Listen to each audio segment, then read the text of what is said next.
Gus pun memakan daging temannya dengan nikmat seperti makan rusuk sapi. Hingga entah beberapa lama ia terkapar, ia pun ditemukan oleh seseorang dan dibawa pulang. Ternyata itu adalah si bapak-bapak yang di awal scene. Apa sebenarnya yang terjadi? Ternyata kabin itu adalah milik si bapak itu. Lalu tiba-tiba si bapak itu membicarakan sosok Wendigo. Namun ia bilang Wendigo bukanlah sosok yang akan memakanmu, namun ia adalah sosok yang akan meracuni pikiranmu dan melakukan hal gila. Dan ternyata istri dari si bapak pun menjadi korban dari halusinasi Wendigo sampai ia gila dan mati. Bapak itu pun bilang, polisi akan datang sebentar lagi dan persiapkanlah jawabanmu. Lalu diceritakan calon istri dari Adam bernama Amy mendapat telepon dengan kabar buruk. Lantas ia pun mengontrol Gus dan datang ke rumahnya bertanya apa sebenarnya yang terjadi. Ternyata Gus mengaku kalau Adam hilang dan tidak diketahui keberadaannya. Jelas Amy tidak percaya dan ketika Gus menjelaskannya, Amy pun tiba-tiba bilang, seharusnya kau tidak meminum air kecubung itu. Gus pun kaget kok Amy bisa tahu. Lalu ia pun melihat kok di rumahnya banyak sekali foto-foto aneh. Lalu ada lukisan Wendigo di dindingnya. Dan tiba-tiba Gus kembali ke waktu di mana ia baru bangun di shelter bersama dengan Adam. Ia pun pelangap-pelongo, hah? Dan Adam pun datang dengan keadaan sehat walafiat. Gus pun bingung, apa tadi cuma mimpi saja? Adam pun berbicara, seolah tidak terjadi apa-apa. Adam bilang, kau seperti beruang hibernasi yang tidur selama 16 jam tanpa bangun. Lalu apa benar itu semua hanya mimpi? Simpan rasa penasaran kalian terlebih dahulu. Lalu Adam pun mengajak Gus untuk segera berkemas dan pulang. Namun si Gus masih linglung luar biasa. Ia pun masih tidak tahu apa ini realita, apa cuman ilusi. Ia pun tiba-tiba kembali melihat sosok Wendigo yang memperhatikannya. Ia pun kaget dan terjatuh sampai pingsan. Dan ketika ia sadar, ia pun berada di tempat yang berbeda. Lalu muncul suara, di mana sebenarnya kau berada? Ia pun sadar dan melihat ada psikiater yang sedang menanyainya. Namun Gus tetap linglung, ia hanya bisa menghulung gak jelas. Psikiater itu bilang, bagaimana kau bisa membunuh Adam dan memakannya? Gus pun kaget, kok ia bisa tahu? Dan ketika ia melihat ke atas, ia pun kaget kok ada lukisan Wendigo. Psikiater itu hanya tersenyum. Lalu, kok tiba-tiba Gus kembali ke saat ia pingsan ketika terjatuh tadi. Adam pun menolongnya dan Gus semakin bingung, di manakah realita yang sesungguhnya? Gus pun mengalami kaki yang terkilir hingga ia pun pengkor gak bisa jalan.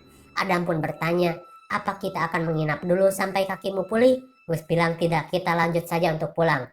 Mereka pun berjalan. Beberapa jam kemudian Gus pun beristirahat dan minum. Adam pun membuat jokes, hei bukankah itu minuman kecubung? Gus pun kaget, namun itu cuma air biasa. Di sini kita tahu sepertinya Gus sangat trauma meminum minuman tersebut. Hingga datanglah Rian. Ia adalah ponakan dari si Abah di awal-awal scene, namun Rian seperti sedang mabuk. Mereka pun berjalan bersama. Dan ketika mereka beristirahat, Gus pun kembali melihat penampakan Wendigo yang semakin dekat, mengerikan sekali. Lalu ketika ia melihat Adam, ia pun melihat ada sosok goblin aneh yang akan menyerang Adam. Ia pun mengalihkannya dengan memukul-mukul panci, alhasil goblin itu mengarah kepadanya. Namun Gus membuka kaos kakinya dan membuangnya. Di kaos kakinya ada darah. Ternyata goblin itu tertarik dengan darah. Gus yang sudah lemah pun bersembunyi. Hingga pandangannya semakin kabur dan linglung. Ia pun kembali mengingat segalanya. Lalu tiba-tiba Wendigo itu tepat berada di hadapannya. Ia pun mengeluarkan pisau dan akan menusuknya. Namun Gus teringat perkataan si Abah. Wendigo itu tidak akan membunuhmu, tapi hanya akan menyerang mental dan pikiranmu saja. Lalu Gus pun menancapkan pisau itu ke tangannya sendiri dan ia pun sadar. Untung saja ia tidak menusuk Wendigo itu karena nyatanya yang berada di depannya itu hanya si Adam saja. Adam pun menolong Gus dan pergi mencari pertolongan. Gus pun bertanya, di mana si Rian? Adam menjawab, dia seperti orang gila di hutan, aku tidak suka, aku pun meninggalkannya. Adam dan Gus pun sampai di pinggir jalan, ia pun meminta tolong kepada mobil yang melintas, dan untung saja mobil itu berhenti, mereka pun selamat. Wait, jadi realitanya di mana? Nanti gua jelasin. Lalu scene beralih kepada Ryan yang berada di tengah hutan. Ia pun mulai mengalami halu dan melihat penampakan Wendigo. Ia pun panik dan memaki-maki. Hingga tiba-tiba banyak sekali goblin-goblin yang menyerangnya dan keadaan pun menjadi gelap. Lalu scene beralih kepada Gus, Adam, dan Amy yang sudah sampai di rumah dan merayakan Natal. Mereka pun bercengkrama seputar perjalanan naik gunung, kemudian minum bir. Semua baik-baik saja ketika ia melihat foto selfie-nya ketika di gunung bersama Adam. Tiba-tiba ia merasa kaget karena kok di belakangnya ada Wendigo. Ia pun mual dan kembali muntah darah, lalu tiba-tiba matanya berubah dan seperti akan berubah menjadi goblin di hutan, dan film pun berakhir. Wait, pasti kalian bingung banget ya. Sini gue jelasin. Adam adalah sosok pria yang gak enakan sama temennya. Jadi dia itu selalu nurut demi temannya, atau istilahnya ngehargain temen gitu. Terlihat dari caranya nurut kalau ia diajak mabok sama si Gus.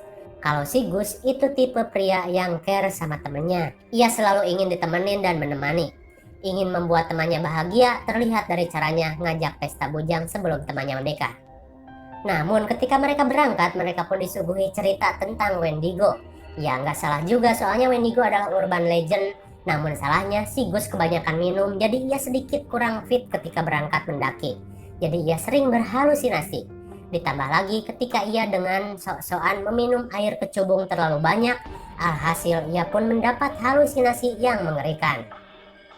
Lalu apakah Adam benar-benar mati dibunuh lalu dimakan? Jawabannya tidak. Itu semua hanya mimpi buruk Gus ketika ia tidur selama 16 jam. Dan kembali terbangun di shelter. Jadi kejadian ia membunuh Adam dan dikejar-kejar makhluk aneh sampai ia memakan Adam itu semua hanya mimpi. Jika kalian jeli, setiap halusinasi Gus itu pasti berdasarkan lukisan yang pernah ia lihat di rumah si Abah. Bener kan? Lihat aja sendiri.